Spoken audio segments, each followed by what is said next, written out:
Sir నమస్తే అండి. నమస్తే. కూటమి ప్రభుత్వం ఏర్పడి ఆంధ్రప్రదేశ్‌లో దాదాపు సంవత్సరం అవ్వొస్తుంది. నెక్స్ట్ మంత్ సంవత్సరం అవుతది. ఓకే. ఎలా ఉంది సార్ వాళ్ళ యొక్క విధి విధానాలు ఎలా ఉన్నాయి? వాళ్ళ పనితీరు ఎలా ఉంది? అంటే వీళ్ళు చెప్పిన ప్రొపగాండా ఏంటంటే జగన్ దిగిపోవడానికి మేజర్ రీజన్ ఏంటంటే జగన్ మొత్తం పైసలు పంచి పెడతాడు, ఉద్యోగాలు లేవు, ఎంప్లాయ్మెంట్ లేదు, కంపెనీలు రావట్లేవు అని ఒక ప్రొపగాండా చేశారు. దాంతోపాటు పవన్ కళ్యాణ్ ఏం ప్రొపగాండా అంటే ఈ నుంచి అమ్మాయిలు మాయమవుతారు, 30,000 మంది అమ్మాయిలు కిడ్నాప్ అయ్యారు, ఇంత వీళ్ళ వైసీపీ వాళ్ళని అరాచకం అది ఇది అన్నారు. సరే, ఇప్పుడు ఒక సంవత్సరం అవుతుంది కాదు సార్ పరిపాలన వచ్చి, మరి ఎన్ని వేల ఉద్యోగాలు ఇచ్చారు, ఎన్ని కంపెనీలు వచ్చినాయి, ఎంతమంది కిడ్నాప్ అయిన మహిళల్ని ఈరోజు పవన్ కళ్యాణ్ గారు బయట నుంచి తీసుకొచ్చిండు అనేది జనాలు అయితే చూస్తున్నారు. ఓకే. ఓవరాల్గా మీరు సాటిస్ఫైగా ఉన్నారా కూటమి ప్రభుత్వంతో, లేకపోతే ఇంకా బెటర్ ఎక్స్పెక్ట్ చేస్తున్నారు? నేను కూటమి పరిపాలన గురించి నాకు చంద్రబాబు ఏదంటే గ్లోబల్ ప్రచారాలు ఉంటాయండి. వీళ్ళది ఏంటంటే వీళ్ళ మీడియా ఉంటుంది.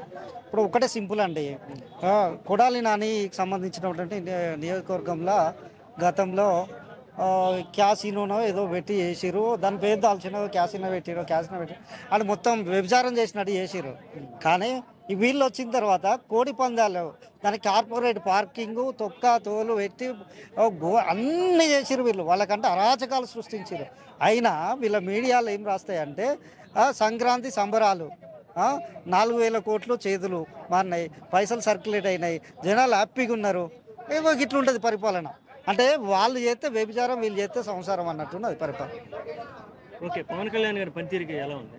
పవన్ కళ్యాణ్ పనితీరు ఏముంటుందని? పవన్ కళ్యాణ్ ఏమన్నా ముఖ్యమంత్రి లేకపోతే ఆయన సొంతంగా నిర్ణయాలు తీసుకుంటాడా? ఆయన క్యాబినెట్ పెట్టి ఈ నిర్ణయం తీసుకుంటా ఇంప్లిమెంట్ చేస్తా అని చెప్పగలరు. ఏరు మరి 30,000 మంది అయిపోయారు అన్నారు, ఏమైంది? ఆయన ఈ మధ్యలో ఏదో సనాతన ధర్మం మరి సనాతన ధర్మంలో ఏం చెప్తుంది? నీ కులం పిల్లల్ని చేసుకోమని చెప్తుంది సనాతన ధర్మం.